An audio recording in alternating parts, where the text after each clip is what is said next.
अगर आपने टीथ निकलवा दिया गया है तो वहाँ अगर आपने दांत लगवाने हैं तो कौन सा तरीका है और कितने किस्म के तरीके हैं दांत लगवाने के? 3 किस्म का होता है।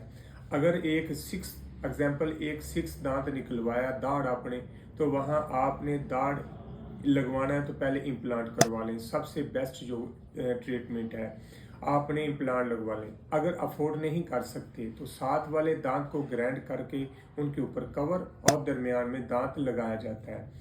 तीसरा तरीका ये है कि आप पार्शियल डेंचर एक सेल्फ क्योर मटेरियल के साथ तैयार किया जाता है, जिसके साथ वायर वगैरह लगाई जाती है, वो भी लगा सकती हैं। वो इतनी कॉस्टली भी नहीं है, नॉर्मल तरीके से। लेकिन इसमें शर्त नहीं है कि खाना खाया जाए या ना खाया जाए।